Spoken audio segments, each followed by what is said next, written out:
Here we are. Happy Tuesday to you. Happy Tuesday. It's I gotta Curt keep and going with Jen. that? I don't have anything else. I have no more words. Happy Tuesday to you. Yes, good morning, good afternoon, good evening. It's Curt and Jen. Today, Tuesday, and also National Teachers Day. So, to all the teachers... Yes. It should be more than a golf clap. It should be more than a golf clap. It should be like, woo, woo. Thanks to all the teachers Absolutely. for teaching us all the things. Teaching us all the things. It's actually National Teacher Appreciation Week, and today is like the specific day. So all week long, celebrating teachers. So if you have a teacher, give them a high five. Can I do this? Give them a thank you. Express gratitude. I can't It's good do that. for you. How about this? Nice. That's the right amount of applause applause it a lot. for the teachers. Okay. Never really enough because it's a tough job. Hey, I want to give a few shout outs to people who have kind of commented on things on the show. Right. Janet said, you know what, you guys, this is the perfect length of podcast to supercharge my car. While I'm waiting to supercharge my car, I can watch this. That 25 to 30 minute zone right about there is the perfect one? I guess. Okay. 20 to 30, I don't know. Well, but I we love aimed it. to Thank please, you, Janet. So that was always our plan. And Melissa, as well as a couple other people, have asked about our 2K wordplay that we used to play on the radio. Mm-hmm. That was our word association We game. don't have the US dollars to give away, but Curt and I are trying to find some prizes that will still be fun to do 2K wordplay. So see, I had we're suggested trying to make that happen. This thing of toothpicks here. No, not good enough. Jen said that's weak. But we will come back because I love that game. It was fun super to play. fun. We got to find out about each other as well, and everybody. You know, it's like, oh, what Jen thinks when you hear the word house, she's gonna say yard or brick. whatever. Brick. Get Going it? back to the Commodores. Brick. Yes. House. So yes, we are working on that. See if we can incorporate it somehow. But thank you. That was that Janet that asked, but Melissa asked about that. And some other people. So we're trying. We're trying to make it happen. We're trying to bring it back. Absolutely. So I took a trip to Blaine yesterday with a hot firefighter boyfriend Pat. Right in Washington. That's pretty much as far north as you can go in the state, right? Without crossing the border. Yeah. And it is because we were trying to get our global entry cards. That's a fun task. So the moment we get in, we show up early and we try to be really prepared. You know, we had our passports, we had our driver's licenses, and we get up to the counter when it was our turn, and they're like, "Where's your birth certificate? And where's your printout of your appointment?" Did you not know you're supposed to bring those things? No. Wasn't it in the list of things to bring? Apparently it was, but we did not read that far into it, and I was very disappointed in us. You scanned over it. You just did the Cliff's Notes version, and there you go. So you're getting global entry because I have the TSA pre-check, right? Yeah. I think I have global entry, but didn't I have to go to the airport and do an interview? Is that the same thing? Yeah. You Okay. probably got global entry. Yeah, so I did the interview, and let me tell you, here's another tip. The people that are interviewing you for that, they don't want to joke around. No, Curt, they don't. Jokes and stuff. No, they don't. Ha, ha, ha, and no, it's just that is not the right time. So anyway, is the end result you did not get your global No, they gave us a pass. Because they said the birth certificate, they like to have, they are very strict about it for Nexus, if you're doing the Nexus pass. Right, okay. Do you know what I'm talking about? Yeah. Which gets you apparently in and out of Canada and Mexico. It's just, but it's not vehicle. Worldwide necessarily. Right. Right. But it includes everything, though. It includes global entry, includes TSA pre-check. Right. And if you get Nexus, it includes all the things. Anyway, so they said, you know what, you're fine. That's because Jen pulled the old, do you know who I think I am? No, I didn't. But the guy did say, we are really working hard to try to make it as clear as possible that you're supposed to print out your appointment letter. Okay. And sure as, you know what, at the very top, please print out this letter in bold. We're like, well... I don't know why, but you want to share here how much of a rule follower you are? I try to be. So I seriously was very disappointed and very apologetic. But the bottom line is they are giving us our global entry card. We'll get it in 2 to 3 weeks. So and that is life with ADD, right? I guess so. Self-diagnosed in my case. Undiagnosed or self-diagnosed. We had mentioned yesterday, yesterday. God, I'm losing track of my days. Yeah, yesterday. Is that right? Yeah, yesterday. You said it was Monday. You had, this all started when Jen has called a couple times, and I may or may not, but absolutely was, in the bathroom. So, otherwise detained. And I'm like, why didn't you answer the phone? It's a perfect, we call it a meeting. You know, you're having a meeting. That's what you call it. I'm air quoting meetings. she said, why didn't you, the first time I said, okay, I didn't answer the phone because I'm in the bathroom and that's just rude. And she's like, I would have picked up. It's the perfect time to have a conversation on the phone, in my opinion. The second time you called and I didn't answer, it was because I did not have my phone with me in the bathroom. And then I'm like, why don't you have your phone with you in the bathroom, Curt Cruz? I did not know it was a requirement. See, I would have known about the birth certificate and the passport in Blaine. But not the phone in the bathroom? Not the phone in the bathroom. So we I don't get this. Put it up for votes, too, which we'll get to in just a second. But I always thought that, I thought as a joke, you're sitting here having a conversation with somebody and it's going on for 5 or 10 minutes or whatever, and all of a sudden you hear a flush in the background. You're like, you were on the toilet this whole time? I mean, I'm not going to judge you for the flush, although I might make fun of you. You mute your phone when you flush. Why? If it's not a problem to be in the bathroom. I don't know, because if you're worried about, I'm not worried about it. If people hear me flush, I'd be like, yeah, I'm making good use of my time. It's perfect time to talk. As a joke, I used to flush the toilet and also go, bye-bye, bye-bye. To really. Well, that's weird, but. I like it, though. Okay. So. Well, if you like it. As a joke. Then maybe you should be on FaceTime so you can show what you're saying bye-bye to. That would be gross. Now. What is your thought? So you've already made it very clear that you think it's almost inexcusable not to take the phone in the bathroom. Well, and so, yes, and Pat was like, I have to go to the bathroom so bad. So he went and he came right back at him like, what's going on? He's like, I forgot my phone. Oh. So for him, too, it's a necessity. Bring your phone in because you can get some work done.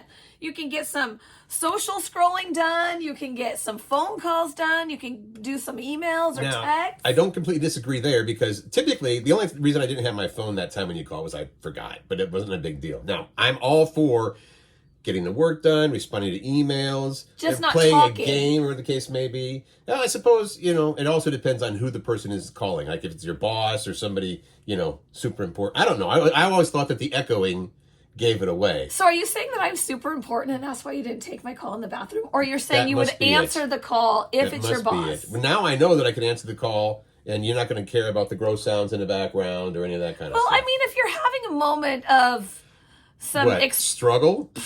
Maybe. Struggle? I don't need to necessarily hear the grunting or the, explosions into the bowl. See, now you're saying it's okay to do and you should do it. But when you're going to do that, discreet. maybe just put it on mute when you're like...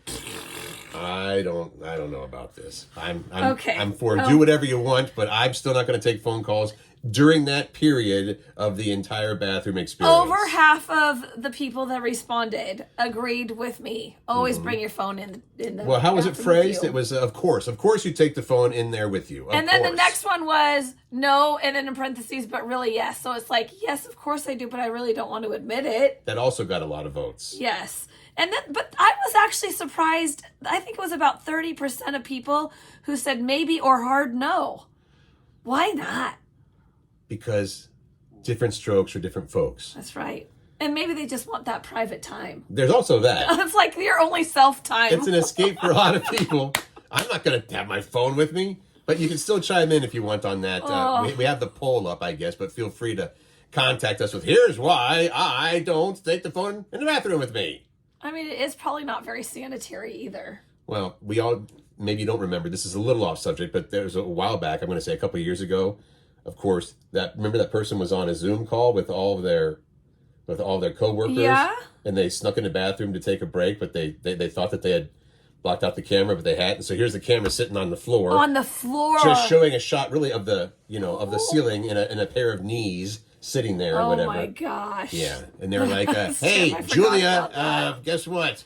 We can see you. Oh, geez. So there's always that possibility as well. Well, just be careful when you're on Zoom meetings. But that was hilarious. That one was hilarious. Now, go ahead. The perfect way to cut a sandwich. So it depends on the type of sandwich. You and I have discussed this before. It has been discussed in great detail on the radio. But we were under the impression, which I don't think is unreasonable, that there are two options for sandwich cutting. The diagonal, right? Or straight across in the middle. Straight across up and down or straight across side to side? Okay, so there are... But there are differences. There are some differences with that. There is now let's just call that two ways to cut. So you got the straight line or the diagonal, just for the sake of keeping it simple. Because now there is a third way, apparently, that I've never considered. And Jen I think you're a little on board with this one. So describe I'm it. on board. It's the Y shape. It's so there's this guy that's on, I can't remember, TikTok or something, that has proclaimed the perfect way to cut a grilled cheese sandwich is in a Y shape. Like a peace sign. So just a little line up and then out, spread out. Yeah, it's a Y. But the Y, yeah, the Y, because the bread on the top is, and I'm on board because and I don't even know why, but it seems like it would be easier to eat. There's not actually more middle area, but it seems like there's more bites for middle. Well, according to this guy, Ryan, he says that it's the optimal way to cut a sandwich. The Y shape provides the correct ratio of crust in every bite.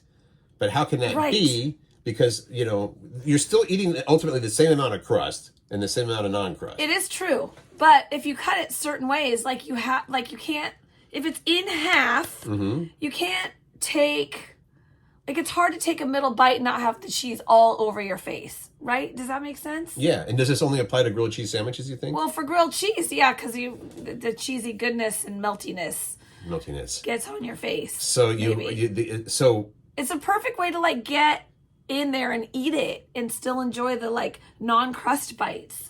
Because aren't the non-crust bites the best? No. You like the crust bites. I like it. I like sometimes, and that's the beauty of the grilled cheese. The beauty of the grilled cheese sandwiches. Because sometimes you get crunchy goodness, crustiness. I've taken a couple of non-crust bites, so I'm going to go with my third one. There's some crust in there to sort of balance things out.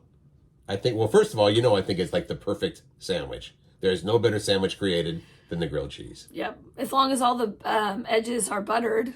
Because some people just slop it in the middle and then it's not as toasty on the middle. Some people do. Then it's not so perfect. Those people are savages. I agree, Curt. You have 100%. to have the whole thing. So you can see. I like it better than the in fours because I will sometimes quarter my grilled cheese so that I can get that middle bite, optimize the middle bite. Right. So I didn't know there's other options. I did when we were talking about the other cuts. It was a few months ago we were talking about that. Somebody wrote it and said that they do chop, chop, chop, chop, chop, chop. They cut it into ninths. In bite-sized pieces. Yeah, there's also strips. You can cut it in strips. So Man, we are learning a lot here. So I think it just depends on the type of sandwich and how you really prefer to eat the sandwich. I think the strips are it's almost like a sandwich stick. So, but now you're saying that there is no right answer to the proper I think cut. For grilled cheese, this Y cut is brilliant. The Y So cut. way to go. Is his name Ryan? Yeah, way to go, Ryan in Florida. And you're unproven providing the correct ratio of crust in every bite. I like it a lot. Thanks to Ryan. This was something that you didn't really want to talk about. I don't like it. Don't do it. Do not do it. Will you even come over?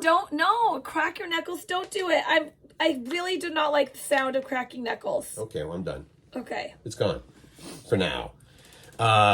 Cracking your knuckles, why it's so satisfying, and if it's really a bad habit and bad for your joints.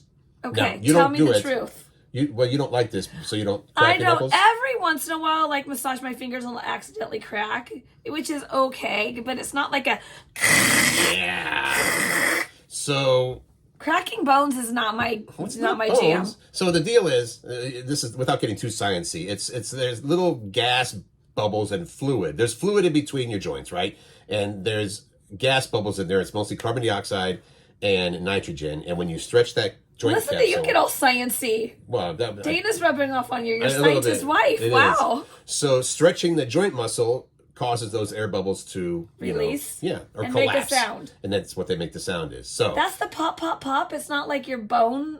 No, it's just that. That's just I thought it was your bone cracking. Well, I'm surprised you didn't make a joke on it's gas releasing. Well, I had it in my mind, So if it's just a gas bubble collapsing, why is it so satisfying? And you don't think it's satisfying, but I'm going to go with this because I crack my knuckles several times a day. Okay, tell me. There is a physical sensation of release and temporarily increase in joint mobility.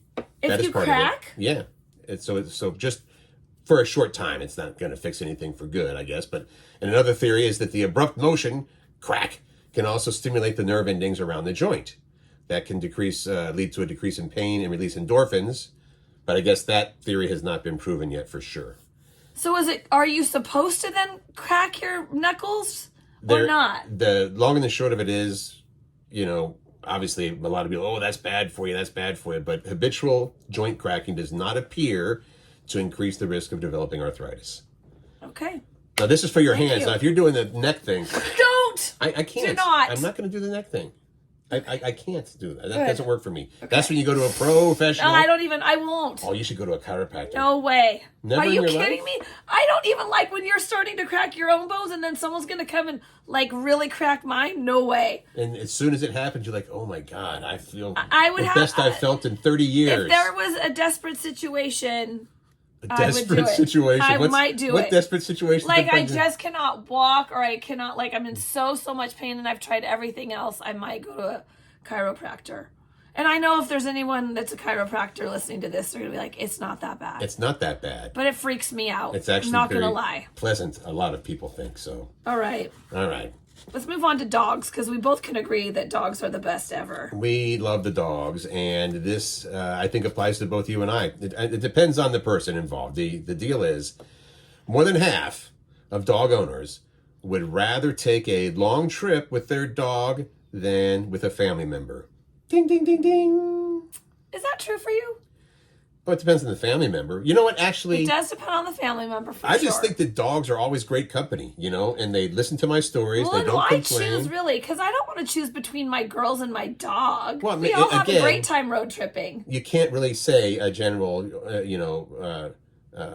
yes, I would rather travel with my dogs than any family member, because that's not the case. So it depends on the family member. It does depend on the family member, I suppose. So over half of people... say they'd rather take a long road trip. And that's also a qualifier. A long road trip with another human being can start out fun, and then what? Well, the dogs can't drive, so you can't take a break. You have to actually stop and keep moving. My dogs think they can drive. So my dog, Bella.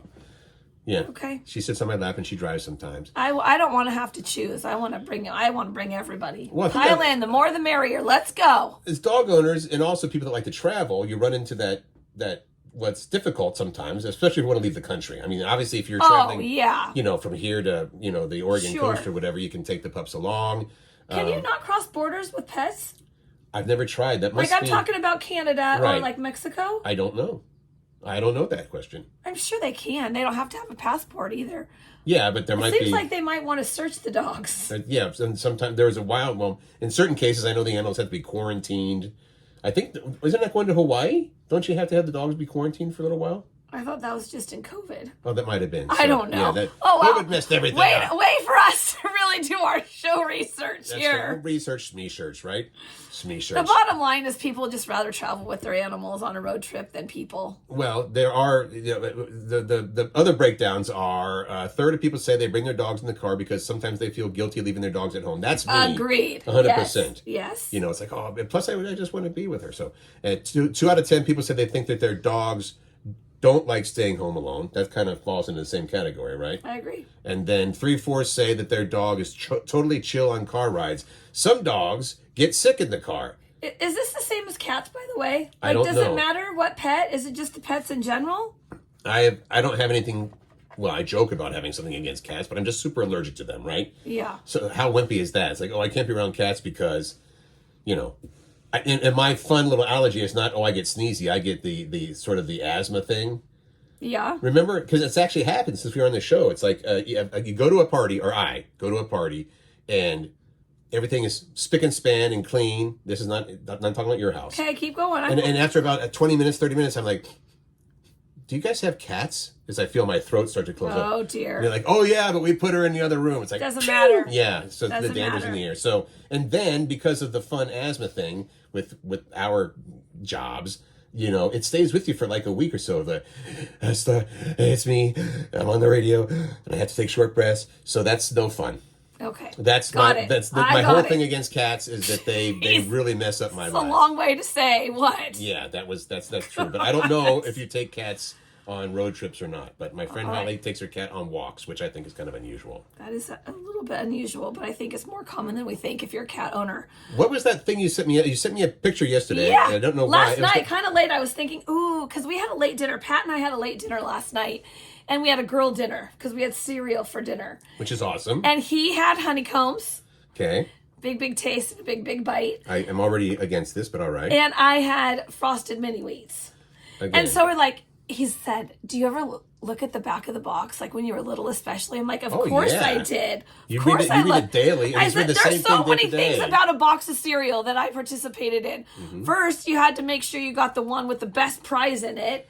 And then it was a race with my sister to who could get the prize. And my mom would always like, don't dig through the box. Get your mitts out of the box. But we're like shaking it. Where's the prize? But now that you're germ aware, do you realize how gross it is to dive your hand into? No, I would still put my hand in the cereal box to get the prize. So what was the deal with the honeycomb box? So we were reading the back of the honeycomb box. And this is what it said on the back. I need to my notes here. Because we both looked at each other after we read this and we're like, this would never be on the back of a cereal box when we were little. Yeah, it was always never. like a maze or something goofy like that. Find Where's Waldo? Except it wasn't Waldo. 7 days, 7 ways to make this your biggest week ever. This is on the back of the honeycomb box. Yes. All right. Day 1, be kind. Practice a random act of kindness. Mm-hmm. Day 2, be confident. Don't let yourself be afraid. Be your unique self. Okay. Day 3, be adventurous. Try something you've never done before.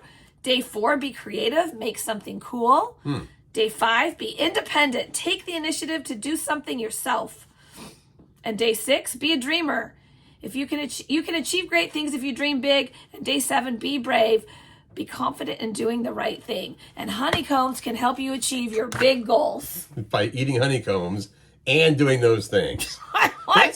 Isn't that good advice for pretty much anybody at any age? All those things? Of course, but on the back of a cereal box, this is what it's come to. It's kind of cool. It's motivational, all right. Absolutely. And like you said, it's maybe I don't know. It seems to me that back in the day, they would have tried to put things that were somewhat mind stimulating or whatever for the kids, because otherwise you're mindlessly looking at the TV, watching cartoons and eating your cereal. Right. And if you're looking at the back of the box, maybe it's something fun, I suppose. Like, this is cool. Like, as a parent, I think this is awesome, but as a kid, I'd be like, what's this? Where's my game? Well, hopefully, you know what, I'd like to think that kids would be like, oh, this is great, I'm gonna go out in the world and I'm gonna be confident, kind, adventurous, creative, independent. I'm going to be a dreamer and I'm going to be brave this week. This is what I'm going to do. Right. Depending on the day. You might not have to be brave on one day, but on that day, you're going to have to be creative, right? I hope that you do all these things, Curt, as well as all the people watching. I try to do them all in one day, and then I take 5 days off. Okay. Or whatever. Well, whatever works for you.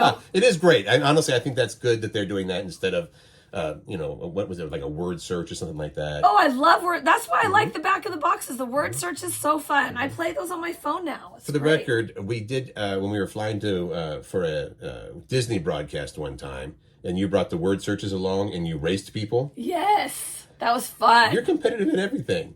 Well, many things. Okay, and I'm trying to find my words. I'm like, go faster, Curt. Come on, you've got to be a strong competitor here. You and Riley were in the same row, but there was the aisle in between. So you and Riley were over in these 3 seats, and I think I was in the other seats, and I'm just doing, and all of a sudden Jen's like, done. I used to not race until, I don't know if you remember Courtney Hutler. Yeah. We used to work in promotions. Her dad, Tom Hutler, works. Voice of the Mariners.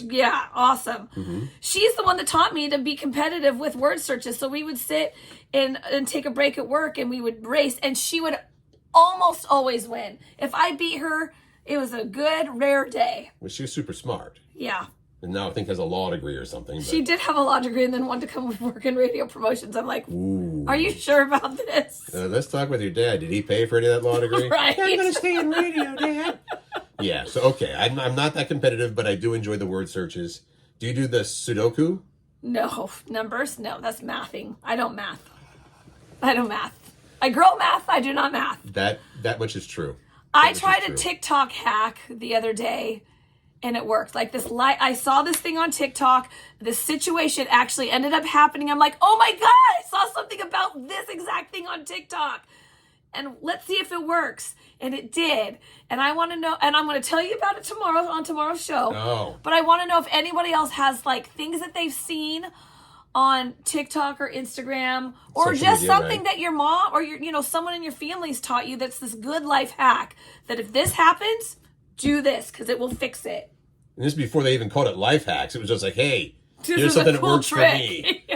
Now it's a life hack. But I want to know what it is. And I want to know what you found, and if it's something that I could put into use, or maybe Dana could. If you don't read directions, yeah. I do read directions. You clearly don't, because you live in Blaine. And we didn't on this particular situation, which is why I was super excited that I scrolled through social media because I had an answer. We'll have that for you tomorrow. And also, if you're wondering why Jen's voice sounds like it does, watch yesterday's podcast about the mooing. Let's leave it at that. The mooing is why Jen's voice is a little crackly. Right? It's true. All right. All right, make good choices, find joy, spread kindness. Thanks for listening.